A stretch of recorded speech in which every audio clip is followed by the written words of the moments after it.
Book 1, Earth's Core. Chapter 4, The Next 849 Years, Part 2. Year 4925, 75 years before the new millennia, 3 humans made a blood oath for peace with 2 beasts, each side representing its own species. Your prediction was right, Rokan. On the back of the giant dragon beast, Rokan, sat Roma crossed arms. The 2 headed back to their tribe. The 3 had the smell of other humans' blood when they arrived. Apparently there were disputes over the offer. Human beings always the same, yet once in a while there are exceptions. In the near future mankind will experience turbulences and their numbers will decrease even more. Then I predict that these 3 will take over and mend the wounds. Indeed, it will be for the best if humanity grows stronger. Being fickle and self-destructive and at the same time desire everything and have the ability to force the surroundings to adapt to them is a trait only humans have. How long it will take I cannot say, 1,000 years. 10,000 years? Eventually they will open a path for us. For the blue sky. Roma said and gazed up, imagining the beyond of the tunnel's ceiling and the bright sunstones that garnish it. For the blue sky. Rokan agreed. As the news about the deaths of the Ugn's 110 leaders by the 3 generals' hands had spread across humanity's territories, 2 factions began to form. One faction supported the re-establishment of the United Governments of New Earth and was founded by high rankers of the late Ugn, which were the leaders of the remaining 202 colonized caves. Out of the 512 caves within humanity's territory, 200 were nature reserves. The second faction was much smaller but also much stronger since its leaders were the former 3 generals, now supreme rulers. They did not force anyone to join their faction or threatened war with the other faction. The supreme rulers declared the 110 caves of the former Ugn's leaders as their own territory. Following them were most of the army's commanders and even the striking spear and diamond shield units, which if going back a few days to the date of the coup, submitted easily to the 3 generals' force and ideals and were the first to join the supreme rulers' ranks. As for the 110 caves residents, they cared little if not at all about the former Ugn, the low tier more than anyone was tired of the long war. And when the word got out that the supreme generals signed a treaty with the beast that will permit over the next decade to every human of any age and gender in their territory to possess an Earth's core without paying the nominal fee that the Ugn still stuck to in their promises, people immigrated in waves to the supreme ruler's territory, now known as the New World within New Earth, Kingdom Earth. Losing their subjects, afraid that soon they will also lose their caves plot. The new Ugn sent its agents to Kingdom Earth to find and recruit back every Earth's core holder and core beaker that could be bought, in the end spending as much as 90% of its treasury. Of course, the supreme rulers were aware of the new Ugn's actions, and allowed it to happen simply because they preferred their forces to be known for their quality and not their quantity. Year 4950.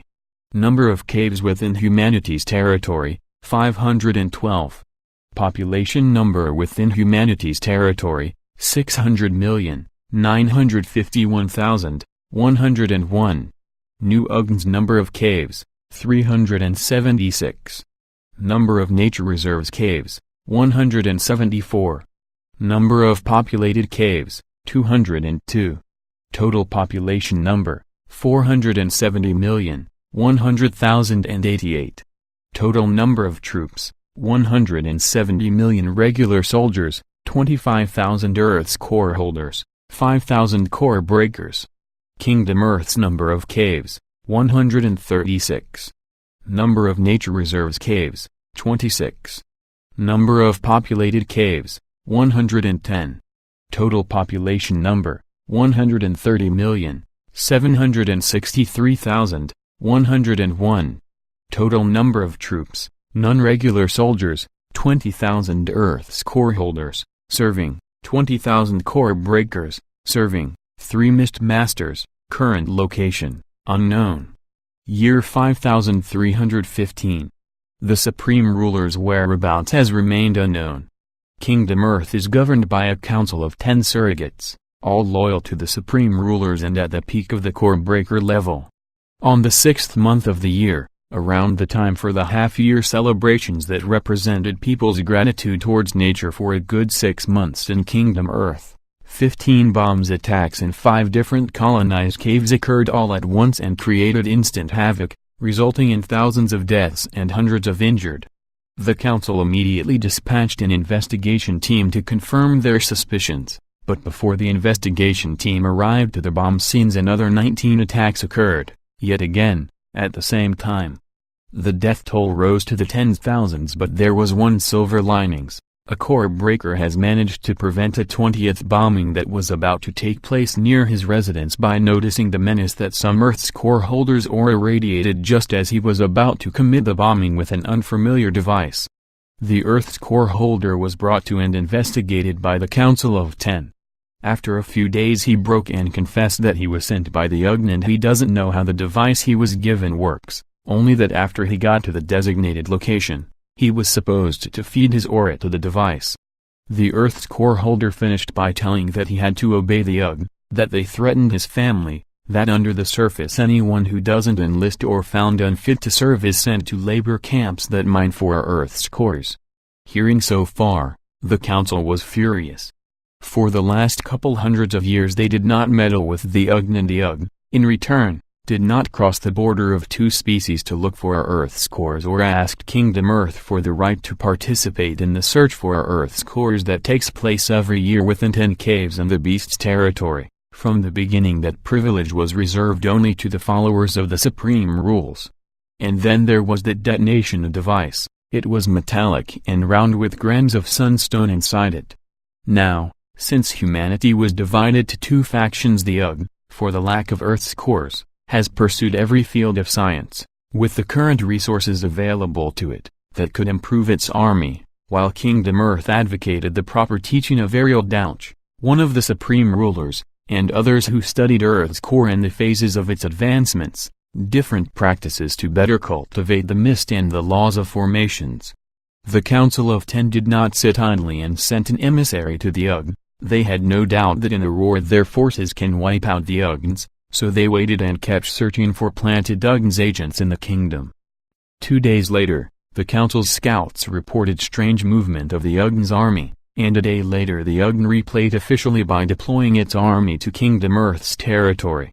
Leading the charge were big machinery, some type of machine guns, thousands in number, which were operated by the UGN's regular soldiers, mainly to mobilize and reload.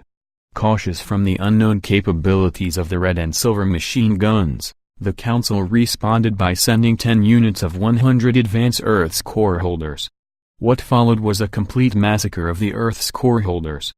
As soon as the 10 units were detected by each machine gun's radar, which was also able to measure the level of mist users, a term that formed in recent years that meant to generalize anyone who possesses the energy of an Earth's core regardless of his or her level. The machine gun's computer analyzed the enemy's path and opened a fusillade.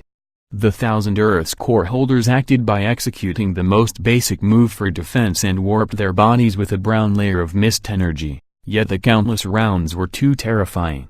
The bullets pierced through the Earth's core holders' aura and body and continued onwards to hit and ignite the agricultural farms across Kingdom Earth's border. Startled by the intensity of the machine guns and raged by the loss of 1,000 good men, the Council of 10 sent to the front lines of what has been declared Humanity New Earth Great War, all of the core breakers in its core and additional mist users of the same level that were not originally part of the army that enlisted for only to protect their families and homes. Eventually 33,000 core breakers entered the battlefield. On the hand, the UGN only had 9,000 core breakers to support its long-range machine gun corps. For 16 months 8 of the border caves held an unsightly attrition war. Each side pushed strong enough only to keep its position. Under the machine gun's fire, even the Council's elite core breakers struggled. The alloy of both the guns and the bullets was a new type of an unbelievably sturdy metal. During these 16 months a few core breakers dared to take these weapons lightly and as a result lost their lives gruesomely. 27 intact bullets, that is, ones that were stopped mid-air by a six-hands formation before they exploded, and two machine guns of the Council's Corps managed to grab were sent to the Council's analysts only to reach the conclusion that it is the hardest substance they ever encountered. One thing the Council of Ten held above the UGN was the quality of core breaker. As a nation which encouraged the practices of misusers and has a variety of cultivation techniques, their core breakers had a clear advantage. On equal grounds, an average core breaker from Kingdom Earth could fight evenly with 3 UGN's core breakers, while a core breaker who was educated in military techniques could handle 10 to 15 UGN's core breakers. There were 2 reasons for the big difference. One was the absence of misusers experts, second was the treatment misusers received after the UGN discovered the new alloy. On the 2nd month of the 3rd year, for the first time since the war began, the UGN pulled back its forces. The Council rushed to seize the opportunity and initiated a complete takeover of all the UGN's previous posts. The 14 bases that were taken were rigid with smart mines, thus the UGN's 3-parts plan has started to be realized. 1,044 core breakers perished by the blasts and another 500 or so were severely injured. Then, 2 more blows were given, sending swarms of weaponized drones for the next wave of attack. The UGN was able to restrict the Council's core breakers' techniques and formations enough to also lead them to believe that they replaced entirely their flesh and blood core on the battlefield with man-made war machines. Lastly, millions upon millions of refugees from the UGN sought an asylum in the neighboring Kingdom Earth. Men, women and children alike attempted to cross the border to Kingdom Earth like their life depends on it, and indeed they depended on it. The UGN used this tactic knowing that even if the commoners stormed past the border, even in this time of war, the Council soldiers will most likely follow regulations than attack innocent people. And so the UGN made sure to mix its misusers' Earth's core holders in the great crowds and strap thousands of regular people with small explosives. Kingdom Earth has fallen to one knee. Being struck 3 times consecutively, the Council of Ten has concluded that they were frivolous towards the UGN and too confident in their misusers' army to believe that men has finally surpassed technology. How wrong they were, no words to describe one opportunity to be said out loud. Further negligence was no longer acceptable. Once, the Supreme Rules, for the benefit of humanity, had to make a difficult decision. The Council of Ten has decided to follow the same steps as their Supreme Rulers. The UGN will once again and forever be eradicated from this world. The war for control over humanity's territory has evolved to the war for extermination. 10 years. 20 years. 100 years. The Council of Ten and all of Kingdom Earth's experts developed new methods for dealing with each appearance of new machines and currently were on the verge of winning the war. The UGN lost a chunk of its support forces when 75% of its misusers surrendered and sought refuge in Kingdom Earth, rather than die for the small change their wages has turned to after the usefulness of the machine surpassed their achievements. Furthermore, for the last 11 years the organization that once led more than half of humanity has faced a tremendous obstacle. Through all these years, Sunstone's energy was the fuel that ran their machines.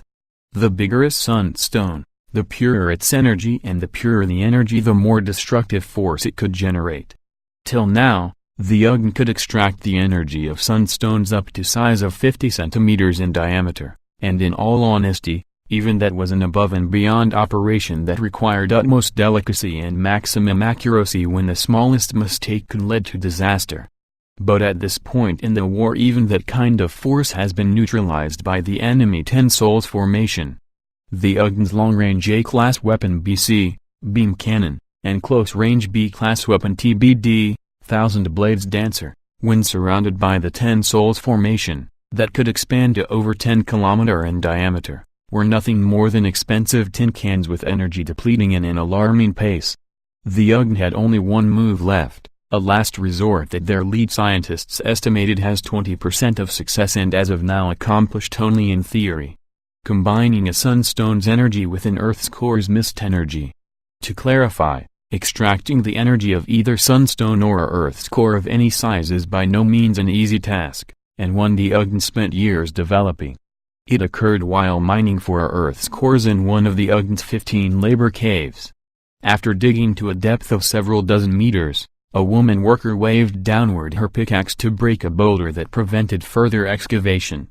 3 centimeters into the boulder, the tip of the pickaxe hit something so hard it almost bent.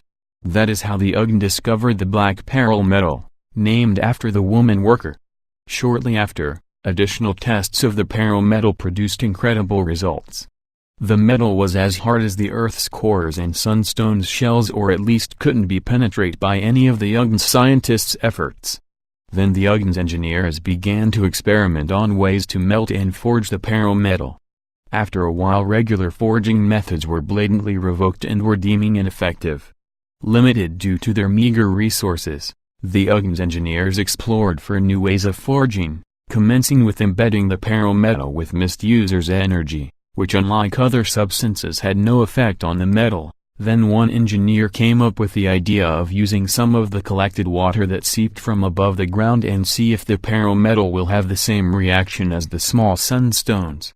Although never finding the difference between the Clearwater Lake caves and the water from above the ground, no one could deny that the two were not precisely similar due to the latter's effect. Smeared on the pearl metal, the water sizzled as if they were on a hot frying pan, permitting the engineers to a breath of relief. At last they have progress. The core breaker that was present asked for a second attempt at forging. That is because at that time mist users, especially at the core breaker level, could generate much more force than any machinery. Once he received permission, the mist user took by hand the chunk of wet pearl metal, simply because he did not feel a temperature change. Its level of hardness remained the same, a bit discouraging the mist user, since as one at the core breaker level he did not want to embarrass himself a second time. Summoning his mist energy, a white aura wrapped the mist user's body and through his hands tried to enter the metal. An odd thing then happened. Contrast to before, the mist user could have a feel of every millimeter on the pearl metal's outer layer. Even more strange, the pearl metal began draining the mist user's energy into itself in a pace that could endanger his life. Realizing the sudden risk of forging the pearl metal, the mist user severed the connection of his aura from the metal, and as he released a cold breath from his mouth he noticed that the metal is no longer wet and its outer layer slightly deformed. Following the success of the water from above experiment, the UGN's engineers proceeded by creating a needle-sized drills with the help of the UGN's core breaker as their working hands. After many trial and errors, the first sunstone and Earth's core were penetrated. The two raw energies, outside of their shell, were violent and berserk. Thankfully, their containers were made out of the pearl metal and were able to keep them from leaking. With the ability to investigate beyond the sunstones and Earth's core shells, a new understanding of the two has emerged. In contact with air, both energies transform to an explosive force, and in terms of raw and destructive power, a sunstone of the same size as an Earth's core is nearly 100 times more powerful, yet needs 1 or 2 formation to control, sometimes without even completely removing the shell. Getting back to the greatest challenge of combining the sunstone's energy with the Earth's core's mist energy. First trials have shown that within the same space, the two energies attract to each other. Problems started to occur when the energies successfully combined to a new energy in the shape of a smoke in red and orange, lava-like color. The new energy was about 50 times more powerful than a sunstone's, and as a result required a sturdier container that had to meet 3 conditions in order to be sufficient. First, it had to be made from a lot of pearl metal and to be around 7 cm thick, at least. Second, the pearl metal had to be entirely cleansed from impurities. Third, besides from the computer of the machine that will contain and put to use this great energy, many formations need to be made in the body of the machine to directly control the flow of the energy and keep it from losing stability.